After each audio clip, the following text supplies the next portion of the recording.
ഇപ്പോൾ C R Neelakanta പോലീസിന്റെ അക്കമിട്ട് പറയുകയാണ് ആ വിധിപ്പകർപ്പിൽ കോടതി. അതിൽ പ്രധാനം 6 വയസ്സുകാരിയുടെ കൊലപാതകത്തിൽ രക്തസാമ്പിൾ ഉൾപ്പെടെ പ്രധാനപ്പെട്ട തെളിവുകളൊന്നും ശേഖരിച്ചില്ല.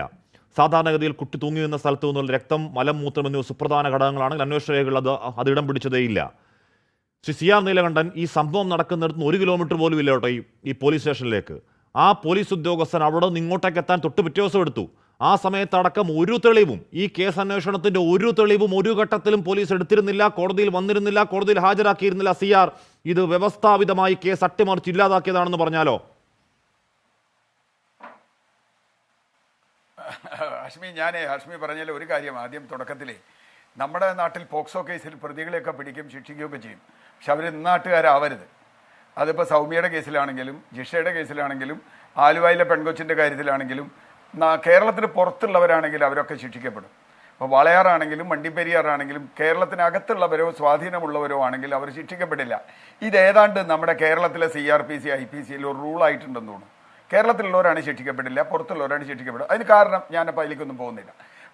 ഹഷ്മി ചോദിച്ച ചോദ്യത്തിലേക്ക് വന്നാൽ, കോടതി കൃത്യമായി പറയുന്നു ഇതിൽ ദൃക്സാക്ഷികളില്ല. അപ്പോൾ പിന്നെ അടുത്തത് എന്താണ്? സാഹചര്യ തെളിവുകളാണ്. ഇതിലെ ഒറ്റ കാര്യം നേരത്തെ പറഞ്ഞ പോലെ മഹസർ എടുത്തതിന് ഇത്ര വിചിത്രമായ മഹസർ.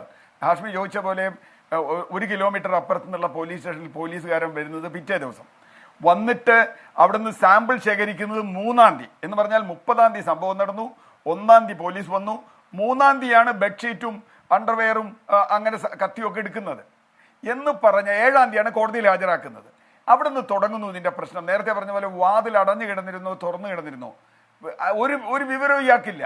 അപ്പൊ ഇയാൾ മുമ്പിൽ കിട ചാടിയോ പിന്നിൽ കിട ചാടിയോ ഇതറിയില്ല. ജനൽ തുറന്നോന്നറിയില്ല, പിന്നിൽ വാതിലുണ്ടോന്നറിയില്ല.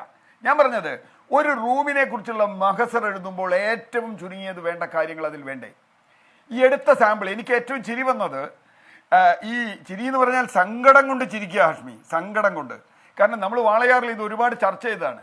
ഈ എന്താ പറയുക, ബെഡ്ഷീറ്റിൽ നിന്ന് കിട്ടിയ രോമങ്ങളും മുടിയും DNA പരിശോധനയ്ക്ക് ഉണ്ടായിരുന്നില്ല, തികഞ്ഞില്ല. വേറെ എന്തോ പരിശോധന നടത്തി, എനിക്കറിയില്ല. അടിസ്ഥാനപരമായി DNA അല്ലേ ആദ്യം പരിശോധിക്കേണ്ടത്. DNA പരിശോധനയിൽ ഈ മുടിയും രോമവും ഈ അക്യൂസ്ഡിന്റെ ആണ്, പ്രതിയുടെ ആണെന്ന് തെളിഞ്ഞാൽ അപ്പോൾ അതിൽ ഒരു ശാസ്ത്രീയ തെളിവില്ല. അങ്ങനെയില്ല.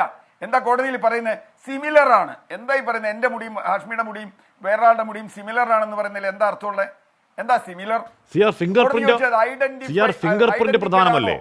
ഫിംഗർ പ്രിന്റ് ശേഖരിച്ചില്ല ആ ദിവസം, അടുത്ത ദിവസവും ശേഖരിച്ചില്ല എന്ന് പറഞ്ഞാൽ ചാൻസ് ഫിംഗർ പ്രിന്റ് കിട്ടാൻ സാധ്യതയില്ല എന്ന് പറഞ്ഞത്രേ ഏതോ വിദഗ്ധർ. ആലോചിച്ച് നോക്കൂ. ചാൻസും ഇല്ല. അതെന്നെയാ പറഞ്ഞേ, ഫിംഗർ പ്രിന്റ് ഇല്ല. ഈ പറഞ്ഞതുപോലെ ഇവന്റെ നഖത്തിന്റെ മാർക്ക് അതിലുണ്ടോ എന്ന് സംശയം ഇല്ല, തെളിയിച്ചിട്ടില്ല. ഞാൻ എന്താ പറഞ്ഞു, സ്പേമിന്റെ ഒരു DNA പരിശോധന നടത്തിയിട്ടില്ല. എന്തടിസ്ഥാനത്തിലാണ് ഈ പറയുന്നത്? ഇതൊന്നും ശേഖരിച്ചില്ല പോലീസ് ശേഖരിച്ചില്ല എന്ന് മാത്രമല്ല, ആദ്യ ദിവസം പോലീസ് പറയുന്നത് ഇത് ചിലപ്പോൾ തൂങ്ങി മരിച്ചതാവുന്നൊക്കെ ആളുകൾ പറയുന്നുണ്ട്, അതുകൊണ്ട് കുഴപ്പമില്ല. പിന്നെ ഒരു CIക്ക് തോന്നുന്നു അങ്ങനെ. ഹാഷ്മി, എനിക്ക് പറയാനുള്ളത് എന്താ വെച്ചാൽ, ഇതിലെ കേസിലെ മറ്റ് ഡീറ്റെയിൽസിലേക്കൊക്കെ ഇവിടെ പലരും പറയും, അതിലേക്ക് ഞാൻ പോകുന്നില്ല. ഞാൻ ഒരുപാടുണ്ട്. ഇപ്പോൾ മൊബൈൽ ഫോൺ പരിശോധിച്ചതുമായി ബന്ധപ്പെട്ടുള്ള വളരെ വിചിത്രമാണ് മൊബൈൽ ഫോണിന്റെ പരിശോധനയൊക്കെ. അതൊക്കെ പോട്ടെ, ഇയാൾ ആരോടൊക്കെയോ പറഞ്ഞത് കേട്ടിട്ടൊക്കെയാണ്. പാവം അമ്മയൊക്കെ വിശ്വസിക്കുന്നത് ഇവൻ ആരോടോ പറഞ്ഞു എന്നൊക്കെയുള്ള പോലീസിന്റെ മൊഴിയാണ്. അതൊന്നും കോടതിയിൽ നിൽക്കൂല. പക്ഷെ എനിക്ക് പറയാനുള്ളത്, ഇപ്പൊ ഇതിന് ശേഷം ആളുകളൊക്കെ പറയും, ഇപ്പോൾ നമ്മുടെ മുഖ്യമന്ത്രി ഉറപ്പുകൊടുത്താണ് വാളയാർ കേസിൽ, ഹാഷ്മിക്ക് ഓർമ്മയുണ്ടാവും, അസംബ്ലിയിൽ ഷാഫി പറമ്പിലിന്റെ ചോദ്യത്തിന് സ്പെഷ്യൽ ഇൻവെസ്റ്റിഗേറ്റർ ഓഫീസറെ വെച്ചു. സോജൻ നേരത്തെ മെൻഷൻ ചെയ്ത ആൾ, ഒരു ടീം, ചാക്കോ ഇത് ആദ്യം അന്വേഷിച്ചാൽ, അവരൊക്കെ ഇപ്പൊ എവിടെയാന്ന് ആരെങ്കിലും അന്വേഷിച്ചോ? സോജന് പ്രൊമോഷൻ കിട്ടി SPI IPS കൊടുക്കാൻ കാത്തു നിൽക്കുകയാണ്, പലരും തടസ്സപ്പെട്ടതുകൊണ്ട്. ചാക്കോ ഇപ്പൊ സർവീസിൽ പ്രൊമോഷൻ കിട്ടി, വേറെ സ്ഥലത്ത് CA ആണ്, SAI ചാക്കോ. ഏത് പോലീസുകാരന് എന്ത് കുഴപ്പം പറ്റിയെന്നാ പറയണേ? വാളയാർ കേസിൽ ഒരു കേസിലും ചെയ്യില്ല. 9 വയസ്സുകാരി കുഞ്ഞ് പരസ്പര സമ്മതപ്രകാരം ലൈംഗികബന്ധം മര്യാദയുടെ പറഞ്ഞ ഉദ്യോഗസ്ഥ കൂട്ടത്തിലുണ്ട്. CR മര്യാദയുടെ പറഞ്ഞ ഉദ്യോഗസ്ഥരുടെ കൂട്ടത്തിലുണ്ട്. ആ ഉദ്യോഗസ്ഥൻ ഇപ്പോഴും സർവീസിലുണ്ട്, അയാൾ സർവീസിലുണ്ട്. SP ആണ്, അന്ന് DYSP ആയിരുന്നു, ഇപ്പൊ SP ആയി. മുഖ്യമന്ത്രി നേരിട്ട് നിയമിച്ച സ്പെഷ്യൽ ഇൻവെസ്റ്റിഗേഷൻ ടീമിന്റെ ഹെഡാണ് ഈ സോജൻ എന്ന് പറയുന്നത്.